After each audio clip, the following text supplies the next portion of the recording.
श्री रामानुज संस्कृत विश्वविद्यालय के रूप में रीवा के लिए एक और बड़ी सौगात मिली है।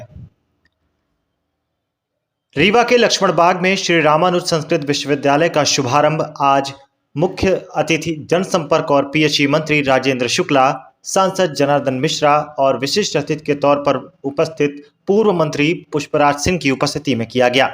इस अवसर पर विंध्य के संस्कृत विद्वान व विद्वज्जन मौजूद रहे। बता दें कि मुख्यमंत्री शिवराज सिंह चौहान ने 23 सितंबर को अपने आवास में विंध्य के संस्कृत विद्वानों को आमंत्रित कर इस निर्णय की आश्वस्ति दी थी। गत 4 अक्टूबर को कैबिनेट में इसी वर्ष से शिक्षण सत्र आरंभ करने के लिए आवश्यक संसाधन उपलब्ध कराने व तत्काल प्रभाव से प्रभारी नियुक्त करने का निर्णय लिया गया है। रीवा में संस्कृत विश्वविद्यालय की स्थापना की बहुप्रतीक्षित मांग पूरी किए जाने की दिशा में मध्य प्रदेश शासन ने बड़ा निर्णय लिया है।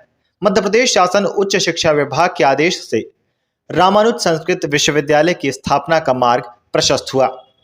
आदेश के अनुसार प्रारंभिक चरण में संस्कृत विश्वविद्यालय में प्रवेश, शिक्षा व परीक्षा का निर्वहन करने के लिए पाणिनि विश्वविद्यालय को दायित्व सौंपा गया है। इस हेतु विश्वविद्यालय के ही प्रोफेसर तुलसीदास को यहाँ का प्रभारी बनाया गया है। आदेश में शिक्षण व अधोसंरचना समेत सभी व्यवस्थाओं के लिए आवश्यक राशि व शैक्षणिक पद सृजित किए जाने के आदेश भी दिए गए हैं। सभी पद व संसाधन श्री रामानुज संस्कृत विश्वविद्यालय के नाम से ही स्वीकृत किए गए हैं। जनसंपर्क और पीएचई मंत्री राजेंद्र शुक्ल रीवा में संस्कृत विश्वविद्यालय के लिए पिछले 1 दशक से प्रयासरत थे। इस बारे में विधानसभा में 2 बार अशासकीय संकल्प भी प्रस्तुत किया जा चुका था। विधानसभा के विगत सत्र में सर्वसम्मत से पारित हुए अशासकीय संकल्प पर संज्ञान लेते हुए शासन ने प्रक्रिया आरंभ कर दी, जिसका परिणाम यह हुआ कि 4 अक्टूबर को मंत्रिपरिषद में सरकार के उपरोक्त निर्णय के रूप में यह सामने आया। रीवा के संस्कृत विद्वान पिछले 3 दशकों से लगातार संस्कृत विश्वविद्यालय की मांग कर रहे थे।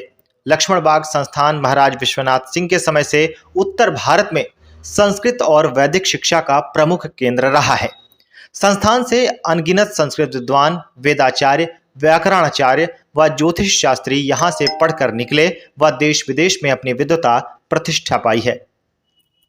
प्रभाव भाषण लोग सुनते हैं और अपने को गौरवान्वित महसूस करते हैं कि जैसे हम कोई सुपीरियरिटी कॉम्प्लेक्स।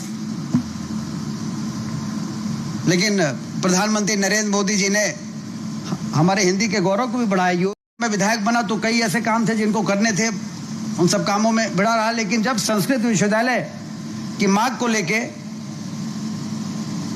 जो मंच पर बैठे हैं ये सारे लोग जब आते थे तो मुझे वो दृश्य याद आ जाता था 20 साल पहले, 25 साल, 30 साल पहले का। और मुझे एहसास होता था कि आज का समस्या नहीं है, ये बहुत पुरानी समस्या है, जिसके समाधान के लिए पूजनीय स्वामी ऋषि कुमार जी ने भी कितना लंबा संघर्ष किया और कितनी उनकी इच्छा रही है। और इसीलिए मैं जब उज्जैन में विश्वविद्यालय खुला तो उज्जैन में विश्वविद्यालय की घोषणा हुई और रीवा से रेवांचल में बैठ के कुशल प्रसाद शास्त्री जी और उनकी टीम भोपाल पहुंच गई मेरे पास। मैं विधायक था, मंत्री नहीं था। उन्होंने बताया कि बहुत गड़बड़ हो गया है, उज्जैन में विश्वविद्यालय खुल गया। हमने कहा कि रीवा में क्यों खुलना चाहिए, तो उन्होंने बताया कि आधे से ज़्यादा महाविद्यालय हमारे यहाँ हैं। जिस हमारे और जबलपुर को जोड़ लें तो 21 में से 12-13 महाविद्यालय हमारे यहाँ है और भोपाल और सदैव पांडे जी कह रहे हैं कि 3, और उस इलाके में जहाँ खुला वहाँ पे 3 है।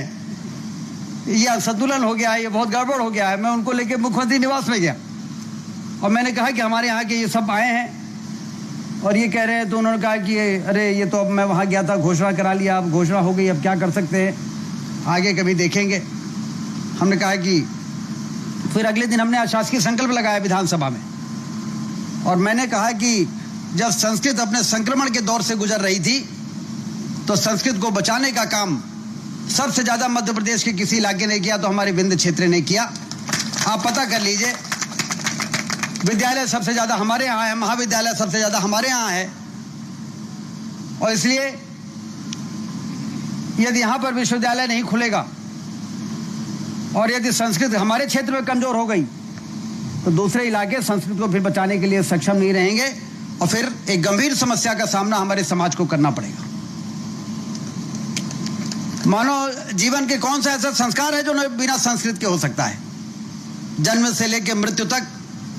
अभी शास्त्री जी ने कहा कि संस्कृत के लिए एडमिशन लेने के लिए लोग बचते हैं, लेकिन जो लोग बचते हैं बड़े से बड़े ऊंचाई पर पहुंच जाते हैं। जब कोई पूजन करना होता है, जब कोई संस्कार करना होता है, तो पंडित जी को ही ढूंढते हैं। और संस्कृत भाषा में जब मंत्रोच्चारण होता है तभी कहते हैं कि हाँ सही पूजा हुई है। मैं एक शादी में गया था, आजकल एक नई शादी शुरू हो गई है, वैदिक शादी। उसमें बढ़िया माइक लेके और बोला जाता है, और तो वो शादी करने वाले ही कहने लगे ये शादी तो बेकार है। अरे मैं तो कलो मंत्र नहीं पढ़ा गया है। तो घराती और बराती के परिजन ही वहां पर पीछे कहीं कि अरे ये शादी में तो कलो दम नहीं आया, ये तो ऐसे नहीं हो गया है। तो बिना संस्कृत के तो कोई भी संस्कार विधि विधान से पूरे नहीं हो सकता है। और सांसद जी ने बताया कि सनातन को यदि समस्या चुनौती है, लोग चुनौती देने का दुस्साहस यदि कर रहे हैं हमारे देश के अंदर, सनातन धर्म को समाप्त करने की बेसुरा राग यदि लोग अलाप रहे हैं, तो इस भरोसे से अलाप रहे हैं कि संस्कृत जब धीरे धीरे क्षरण की ओर जा रही है तो ये काम हो सकता है। मैं जब 2005 में मंत्री था तो मैं मुंबई गया।